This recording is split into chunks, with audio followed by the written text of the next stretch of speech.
Greetings everyone, a warm welcome to you all. Namaste. Hey, thank you for joining me. And Aquarius, this is your reading for September 2018. We do have some visitors in the room. We have a new little kitten, Ella. She's quite young and wanting to be involved in everything, and her mate, Stevie, as well. These are Enzo's friends, of course, so you may find them popping in and out of the reading unless they get too boisterous, and then I will put them out of the room temporarily. This month we're going back to the basics and we're using the Celtic Cross spread. I think it is still a really good spread. A lot of you know how it works and it does give off some good information. It just feels like September is the month to do this. Before we start the reading, I did some interpretive energy work for you beforehand, and you guys received the number 67, which breaks down to 13 and also 4. And this can relate to physical activity. Also the colour purple and blue. And remember, that's the throat chakra and the third eye chakra. It kind of suggests a need for exercise. And remember, exercise reduces stress hormones and releases that feel-good endorphins. It releases toxins and creates energy and flow, and it raises our vibrations to get rid of nervous tension and blocks. So that was your messages that came through. So the 67, 13 and 4, and exercise, exercise. So let's get into the shuffling of the cards, Aquarians, and see what's coming your way for September. This is the change of seasons around the planet, from winter to spring and from summer to autumn or fall, and we notice quite a few different changes can be around at this time of the year. We have also just come out of the eclipse season where we had 3 fairly intense eclipses which formed a trine, and we had 5 or 6 retrograde planets all at once. So a hell of a lot's been going on. We come into September, possibly some of us feeling a bit jaded or kind of energized up to the nines. So Aquarius, and there we have it. Your first card is the heart of the matter, or how you feel right now. The second card is your challenge or blockage. Your third card is your conscious goal. Your fourth card is the unknown influence in life. Your fifth card is the past influence. And your sixth card is an approaching influence. Your seventh card is your inner resource or talent. Your eighth card is how other people see you. Your ninth card is your hopes and or fears. And your 10th card is the outcome card. You have a lot of court cards that arrived, guys. You've got 1, 2, 3, 4. 3 queens and a king. And 3 of the court cards are in a row. And you have that one, you have 3 major arcanas as well. So it is still quite a big reading for you. You've got 1 reversal at the end, which is your outcome card. So let's sort of start and see what messages are coming up here, and we'll figure out what the reading is going to be saying. I'm going to remove this card for you so that you can see the one underneath. So this is the heart of the matter right now. And this is the death card, which are often, you know, other decks like the John Holland Psychic Tarot, he calls it rebirth, and I prefer that name. A lot of people panic at the death card or the name of it. If we look in the background, we see this kind of red ball there. It's either the setting sun or an ecliptical sun. So the eclipses may well have played a role in something in your life. And there might well be a death of something. So it could be something around you that is leaving, moving on. It may even be something that you are choosing to move on from. Now, sometimes this can be people in our life. It can be situations or events or things such as careers or where we live. So this is such a vast card in such a, prime role, and for so many different people viewing it will pertain to something different. But it usually means letting go of something and moving into the future. So for whatever it pertains for you personally, this is about a new direction, new pathways, setting down new roots, uptaking new philosophical understandings or belief systems or awareness or energizing. Maybe it is something to do with energy and releasing toxins or releasing bad health even. Some of you it may be the coming out of a health cycle and moving into a brand new one as well. I think it's a good card to start with. It is very full on, it is a big message, and it does mean something big or some sort of big shift is happening around you, either internally, emotionally, physically or spiritually. The card that is your issue or your blockage is the Queen of Swords. Now she is an Aquarian card, if you like, because she's an air sign person. So this might be you feeling blocked about yourself or how you view situations or how you're handling things.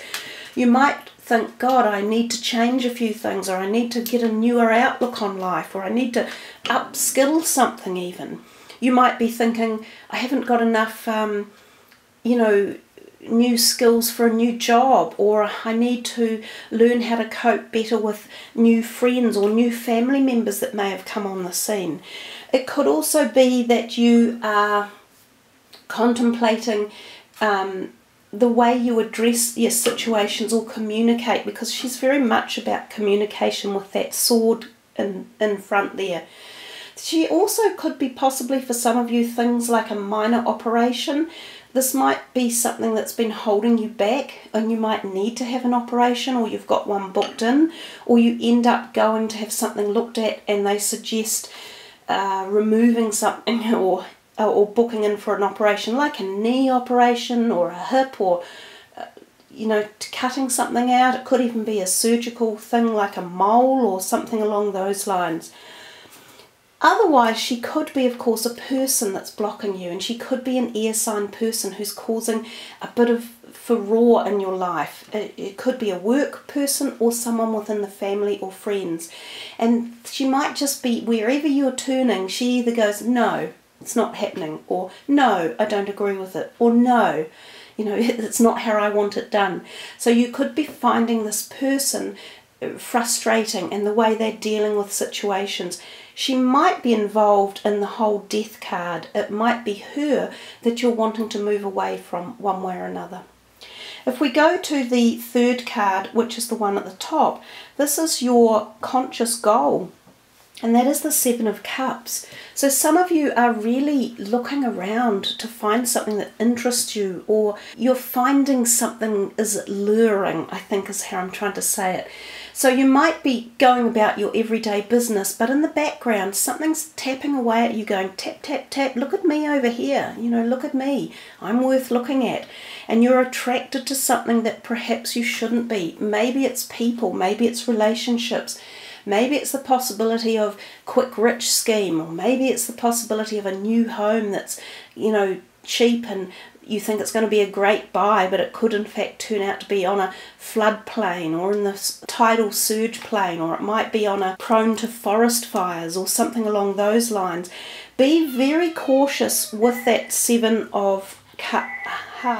In fact, I think that interruption was really timely. It was a good thing, because when the Seven of Cups comes out, it's exactly that you need. It's an interruption.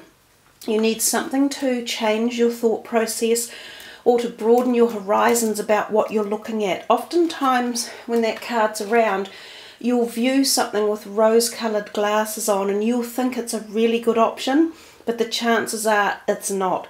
So it is a word of caution. Be careful about what's luring you or attracting you. It's probably a false prophet, if you like. Some of the options can be viable, so you have to do due diligence and homework and check things out, especially if you're thinking of allowing new people to come into your home. Just be really careful if this is to do with people that you're letting in your life, because some of them might have a secondary reason for why they're around, so it might not be as truthful as it first appears. So it's a cautionary card.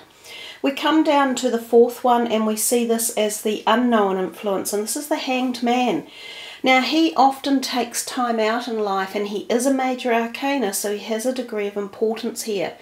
It's kind of about rethinking strategies again. It matches the Death card quite well because it tells us we often get to a crossroad in our life and we go, bit stuck here, or wow, I kind of didn't expect to feel like this over this situation or at this point in life or over this relationship or my job or career or house or belief system or whatever. But he generally says, I'm going to take a little bit of time and ponder this and decide which direction to go. Now, he often finds a degree of illumination through the ponderings. So through the quiet times, the stillness, the utilization of thought and productivity in his mind, he can often come to an answer or a decision.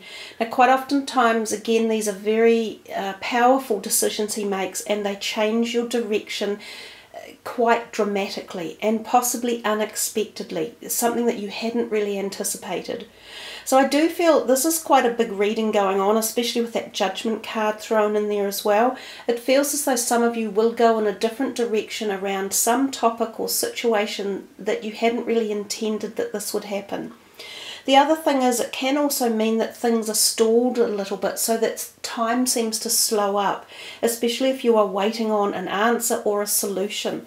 You might have expected to hear from a certain person or about a deal or a partnership or a business opening or the finishing of a book you might have been writing or music you were producing or something along those lines, and it's stalled for one reason or another.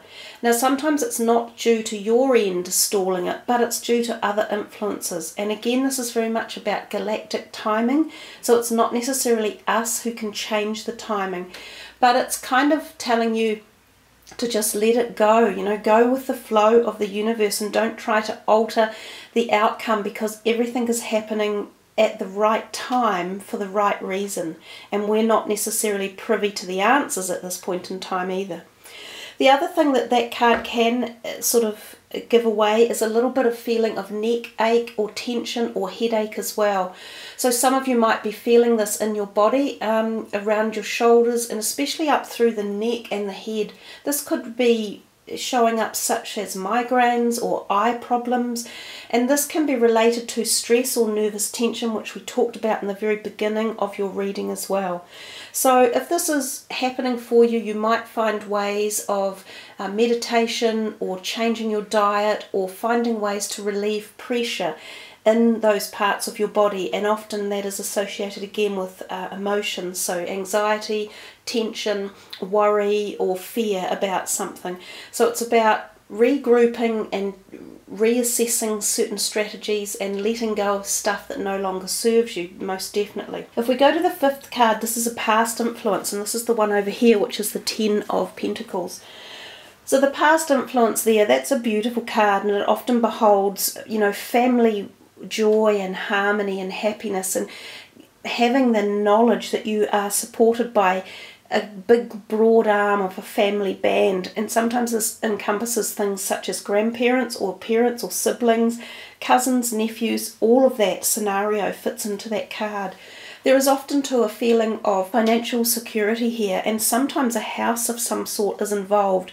So whether or not this is the feeling of your childhood home where you grew up, or the grandparents' home that you have spent time visiting, and something is either on your mind about this, or it's a changing dynamic or perspective, or possibly these people one way or another, and they can be parents or brothers and sisters as well, they might be have offered support to you, and even financial support one way or another. So there's a possibility here that this is harking to a home or to family people or to finances one way or another. And if it's a past influence, you're having to address it one way or another now. So whether or not you have to see these people, or you have to pay homage to them, or you're thinking about what they've given you and how far it's taken you, or you have to repay something one way or another as well.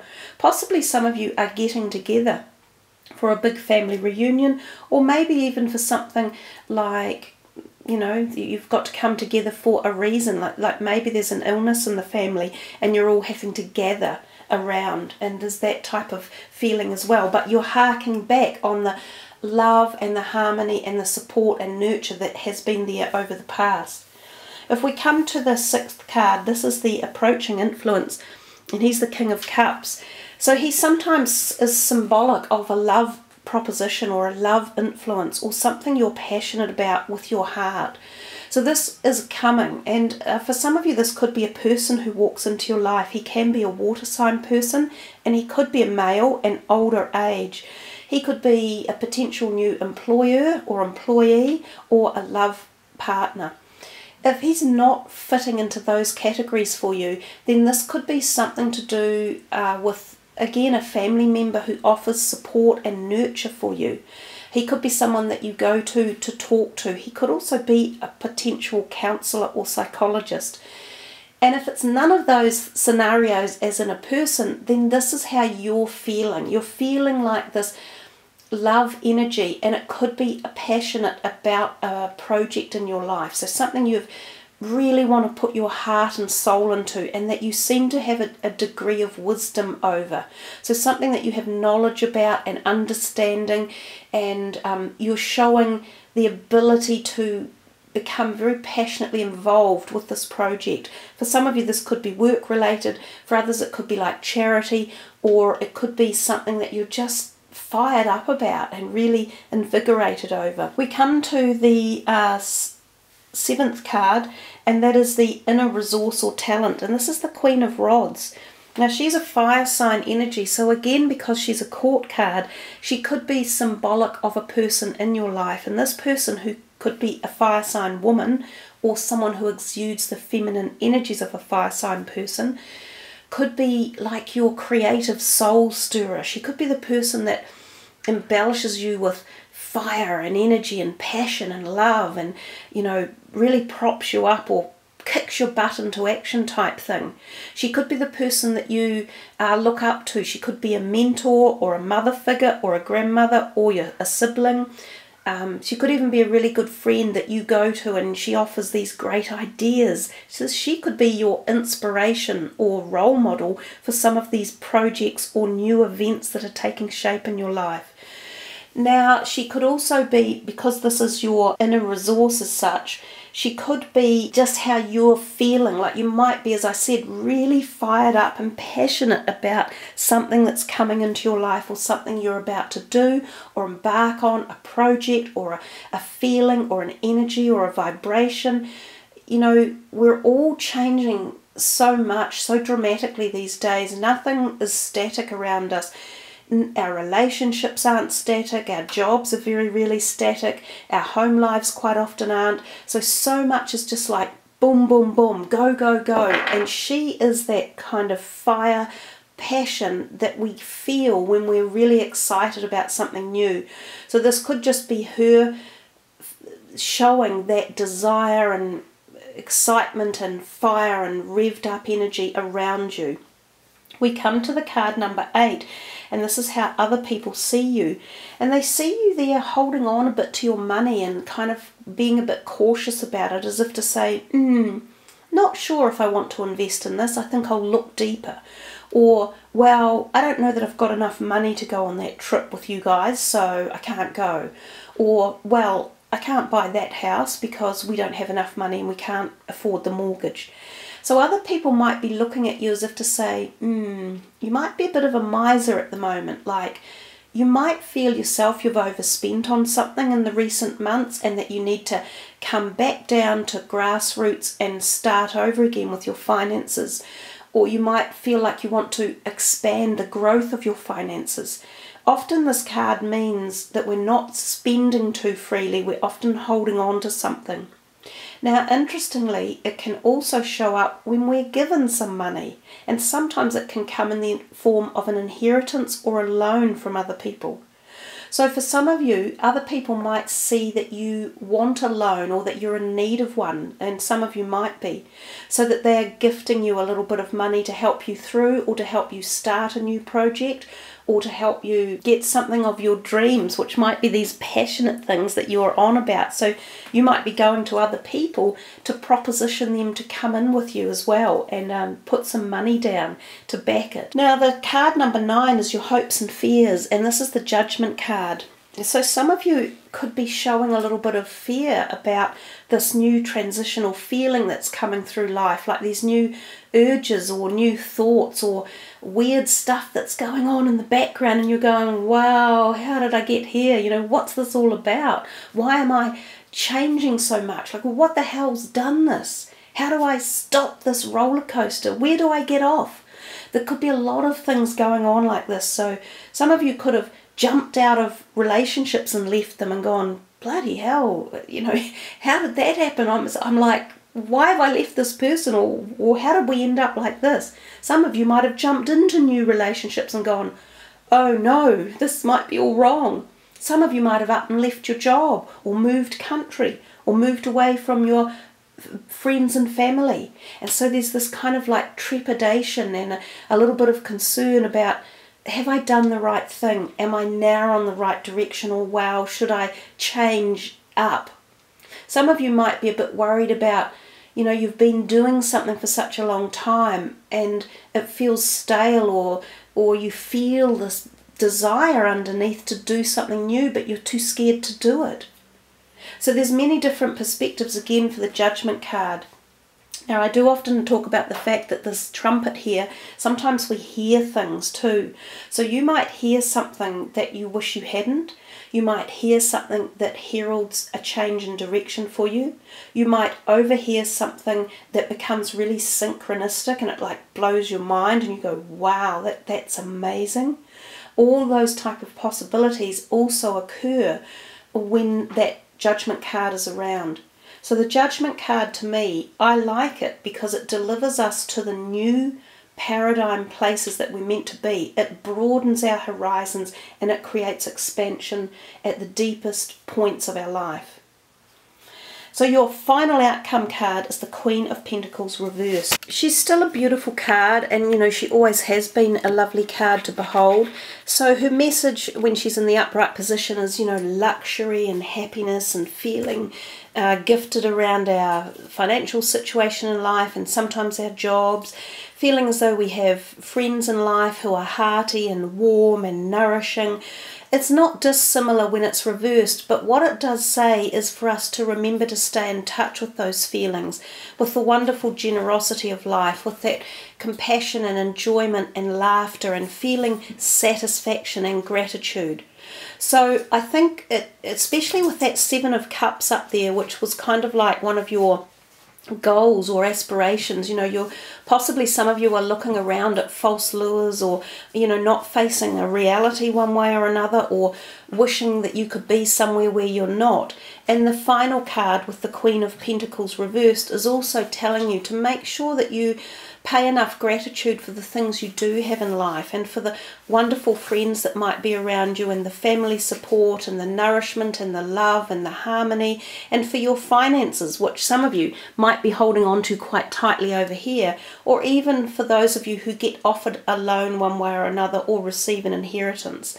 So it's not a negative card, but it does tell us to apply ourselves a little bit more diligently and to remember all the positives in life and to really work with those. So there we are, Aquarians. That is the end of your September reading. Plenty to ponder upon for sure, and it feels to me as though a lot of you are being pulled in a new direction at various different levels, and certainly some of you have been attracted to, you know, something that's going on out there that's really twinkling for you, and it's like, as I say, a lure. So just remember to check it all out before you sign up for something that you could be signing up for a very long time, and you might wish that you hadn't. But overall, great reading with lots of prosperity and growth and change and passion. So thanks for subbing the channel and liking, and I love it when you leave your comments. I wish you all a really happy, successful, wonderful, warm, loving September. Namaste everyone, much love.